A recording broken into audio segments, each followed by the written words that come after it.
We recording? Oh my goodness! Finally. Okay, let me just set up again my song. I do want to have a little bit more lighthearted um, vibe when it comes to my music right now, cause this is the follow-up video from what I made the last video. Oh. All night. Oh,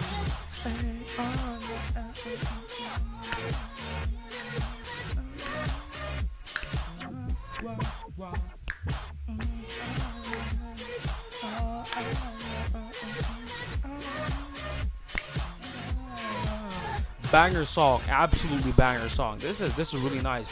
Again, as I've said, I want this thing to be a little bit more lighthearted. I just want things to be a lot more nicer. And this is a follow-up video from the video that I made previously, wherein I talked about another manga, which I decided to pick up again, and I wanted to read on it. So it's called the Shiunji Family Children, right? And it's a really, really good manga. Now, if you didn't know, this manga was actually made by the same guy, if I'm not mistaken, the same guy who made Rent a Girlfriend.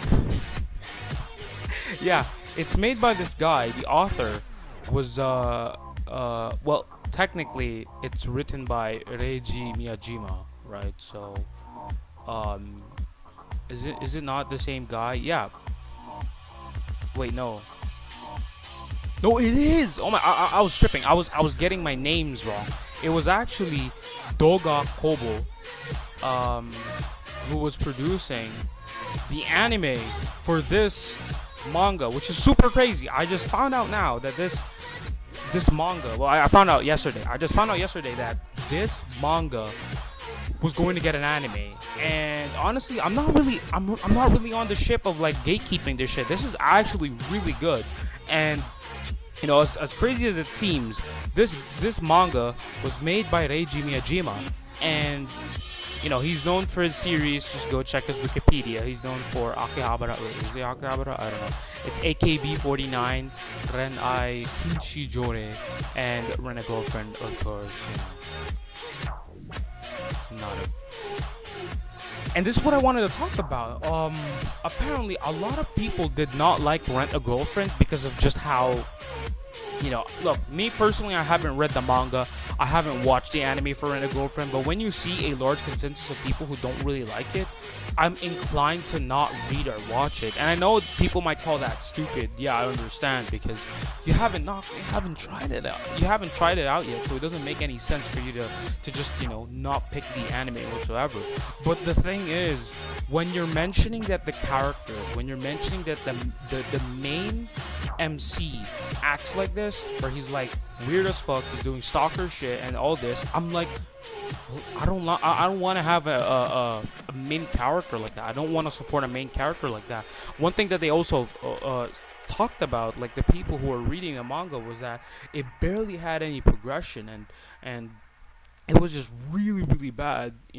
Look, of course, I know it's not like the worst thing ever, but it was just bad overall. To the point where like people were saying, yeah, it's not the worst thing, but it was definitely something that they wouldn't recommend to other people. And I'm like, damn, bro. I mean, look, I low key agree. I haven't read it, but I feel like I'd agree with them, especially if the main character was like that. And if I'm not mistaken, I've heard like, or I've seen like stuff from the main, or not the main, but the author of that manga as well. For the author of Rent a Girlfriend, apparently, right, he posted some shit on Twitter, and it was basically like a POV kind of setting, wherein the person that we're getting a POV of, which he drew, posted on Twitter, he was like doing some stalker shit.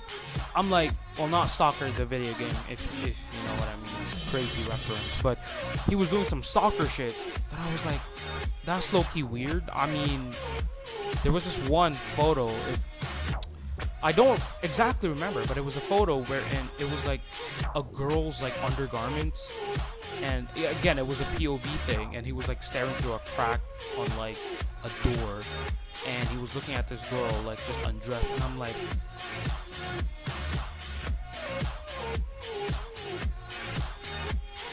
Again, look, I'm not exactly sure how it was, but I think it was like along those lines. I just know it was stalker shit kind of scenario. I might be over exaggerating him staring, but I would love to see if anyone has that link at least. Can y'all share that so I could see how actually bad it is. But of course, I don't want to talk about Rent a Girlfriend because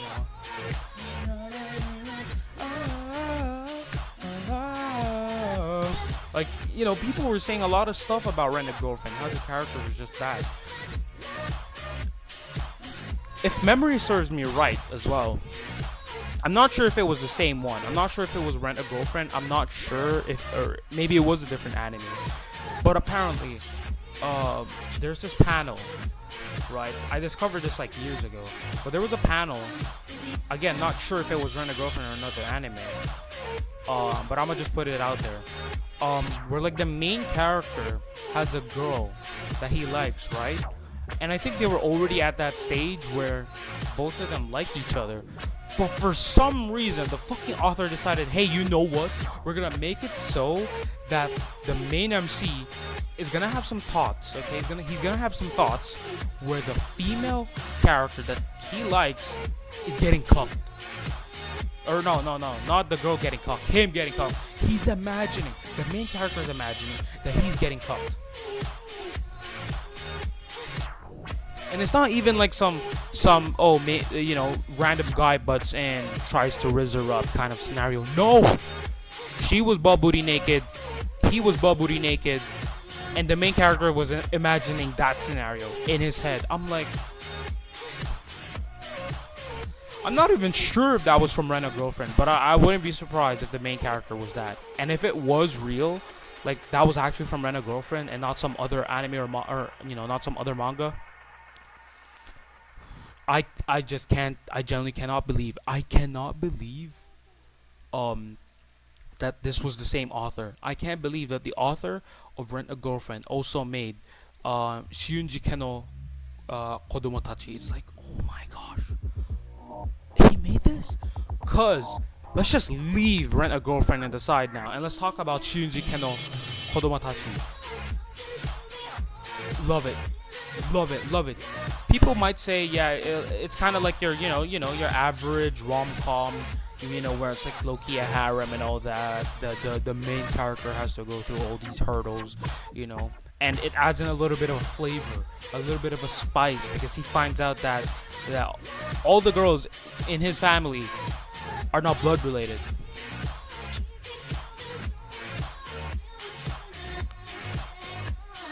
But I'm not gonna lie, I would definitely rate this manga so much more higher. The way that for some reason, this author, the way he wrote the characters, the way they interacted with each other, felt good. It felt genuine. They all had their own quirks, their own problems, and each of them tried to solve it their own way, or maybe help from others. It was honestly amazing. The way that the author handled these characters and how they would interact with each other is also amazing. For example, I think what's her name? Kotono, right? Kotono. She's the youngest out of all the siblings. Not blood related, of course. The only ones who are blood related are Minami and Shion. Who the fuck is Shion? There we go. Those are the only siblings. But Kotono likes Arata, the main lead, right? The main male MC. And Arata tries to make it sure that Kotono is probably just going through puberty. She's just, getting filled with emotions because she's probably mistaken affection for love or lust, towards Arata. And I was like, wow, he's acting like an older brother. Amazing. Acting like an older brother, even though they're not blood related, and there's the possibility of both of them actually being in a relationship with each other, because it's fine, they're not blood related. But no, he still upholds his status as like the older brother, as someone who needs to take care of their younger sibling. Wow! Holy shit, what a good character. And then you have another one of the characters who was Oka. Now Oka is I don't know how you pronounce it. Yeah, I guess you could say Oka. Yeah, Oka. Oka, another good female character. Now this female character, was low-key on the same boat as like Kotono. She doesn't really, she's not showing that she likes Arata, right? But there are developments happening between Arata and Oka, and it's like Oka is, I feel like she's trying to like, juggle in this attention between Arata and Kotono, right? She's like, well, Kotono likes Arata, and she kind of doesn't. I'm not exactly sure how she feels, but I know some way, shape, or form, she definitely likes the attention Arata gives Oka, and it's not really like over the top where she's like, I just want all of his attention. Like, it's not that. It's not, I might be looking too deep into it, right? But it was definitely like Oka just likes the company. Yeah, that was far more better. That was a far more better way to describe it. She just likes the company of Arata, right? Like, but unfortunately, the whole thing kind of feels a little bit awkward because of like the whole info drop on them, that all of them are not siblings except for, of course, Minami and Shion, right? But the way that the way that the author handles it, there's this one scene where Oka says to Arata that she likes him, but in reality, she likes him as a person.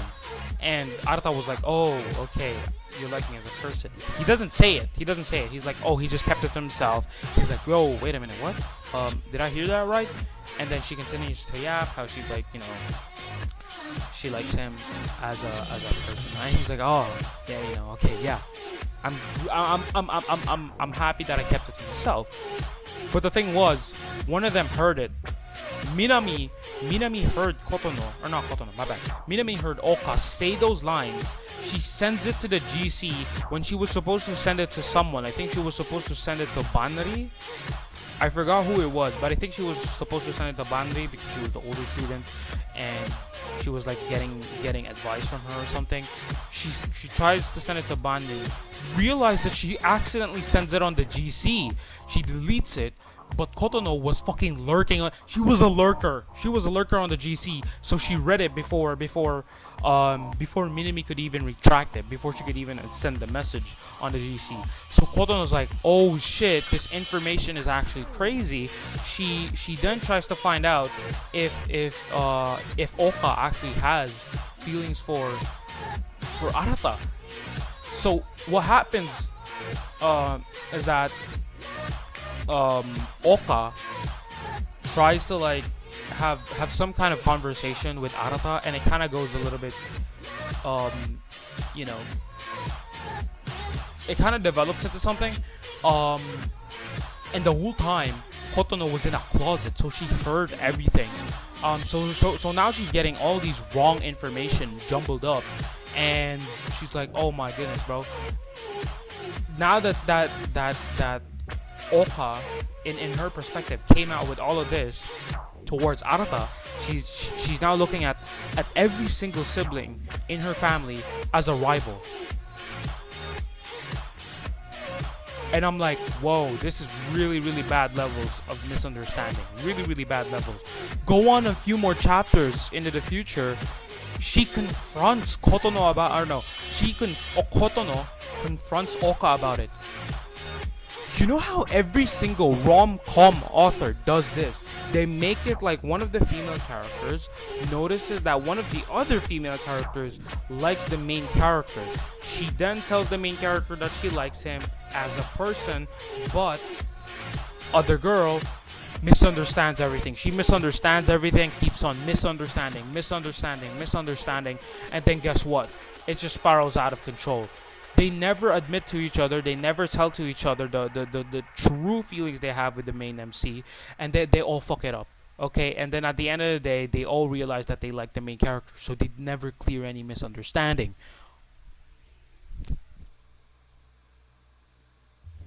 It's just so annoying. It's like every single rom-com author has to at least put in that trope, right? And it just leads to so much problems, and it's like made up shit.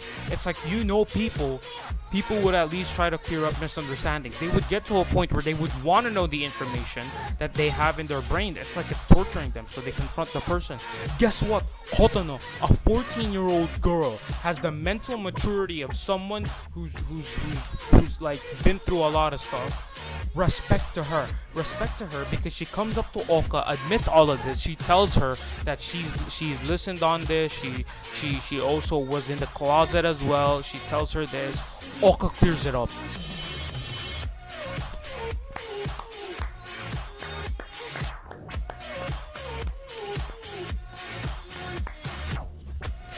Again, look, I've just been speed reading this manga, but so far, even though I'm speed reading it, I'm loving it. I'm currently at chapter 11, or no, not 11, chapter 27 of the manga, and it's basically the part where Oka has now, she's now come to this point where she's want to get time off of herself, but I feel like she had this like premonition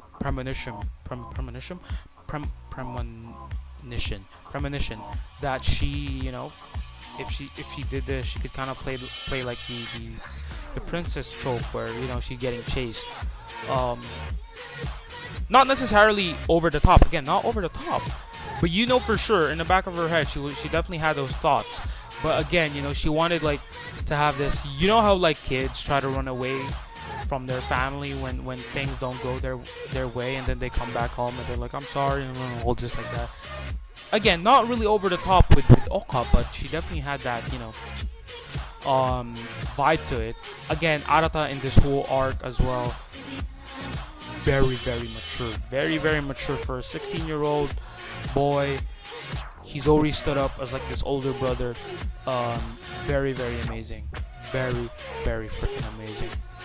But yeah, the way that this author wrote this manga, absolutely amazing. The way they interacted with each other, absolutely amazing. I just love this manga so much.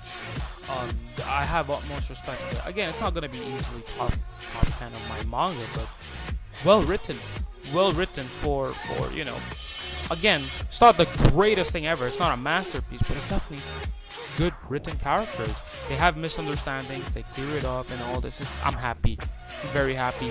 And I'm not, I haven't read the last few remaining chapters yet, but I'm very excited. Again, as I've said, I've sped through some of the chapters here because I just wanted to go through some of the stuff, but I get the gist with some of the parts, reading some of the dialogues as well.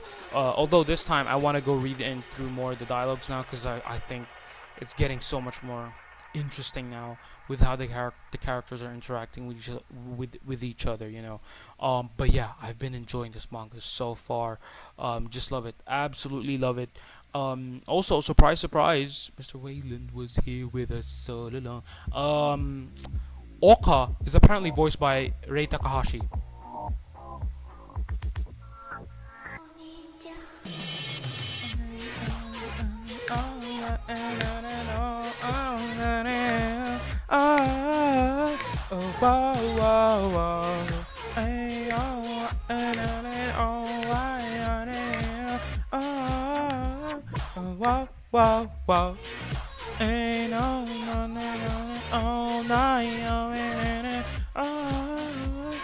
Wow.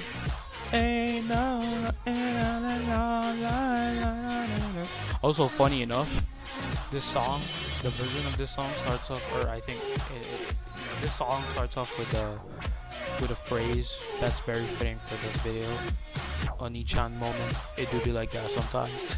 But yeah, amazing. Rei Takahashi is voicing Oka. Amazing.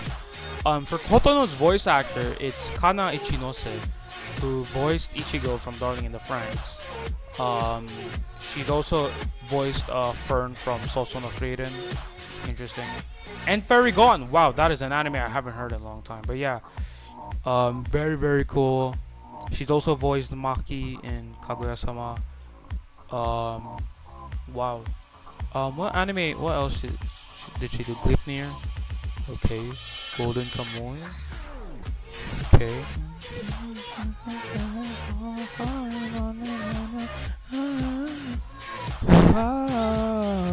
And there you go. 2025. Yep, 2025. The anime is going to be released on 2025.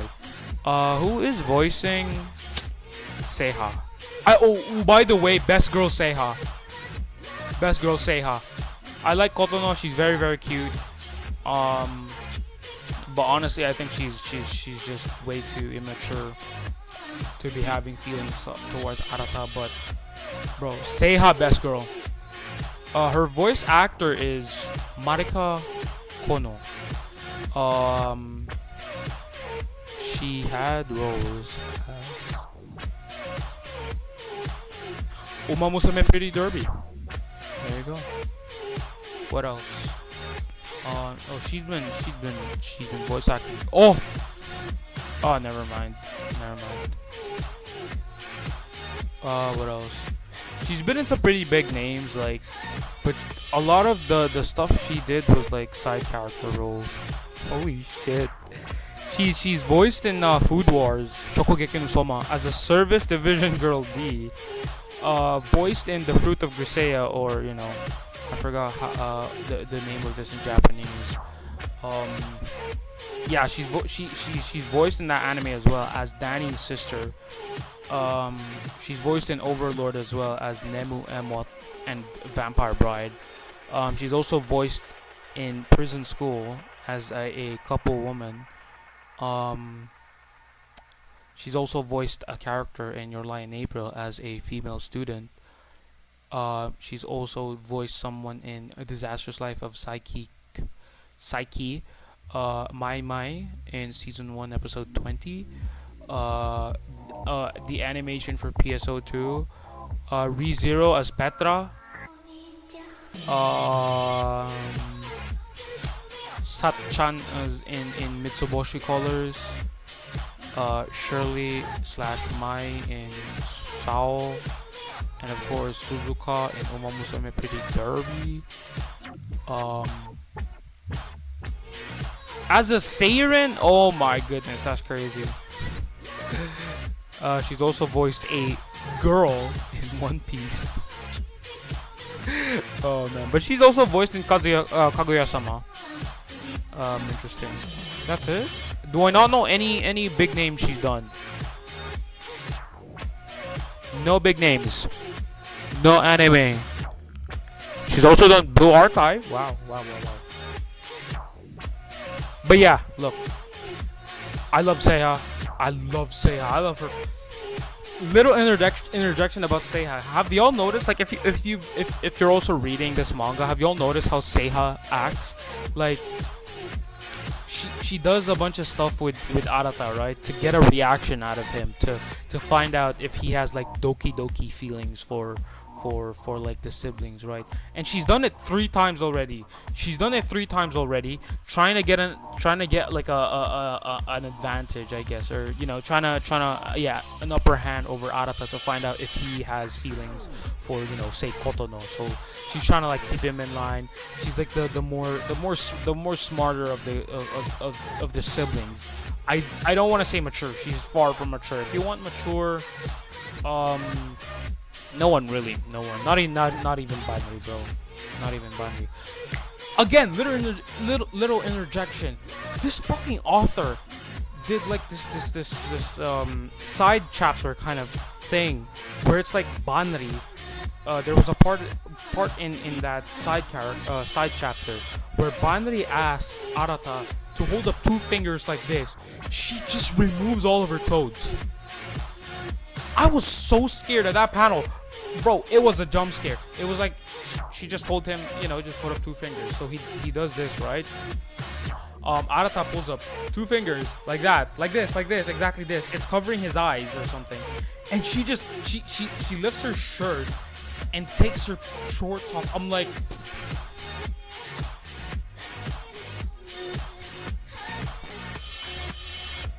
no. No. You cannot be pulling that shit.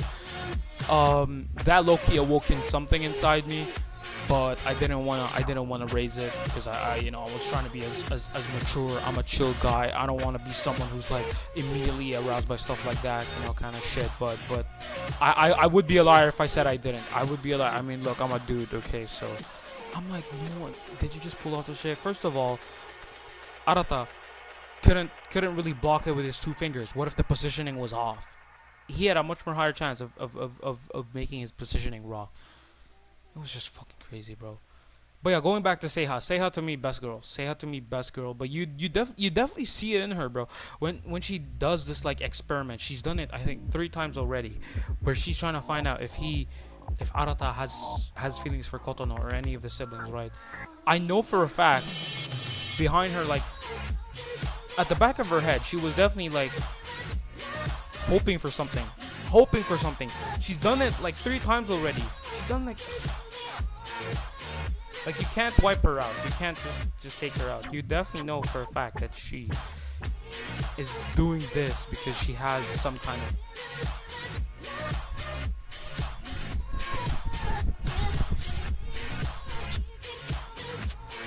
I don't know. We'll see. We'll see more. The story's definitely gonna develop. I want to read it more. It's definitely enjoyable as frick. So yeah, that's pretty much it, guys. Hope you all enjoyed this video. Have a blessed day, afternoon, evening, and I'll see you all in the next video.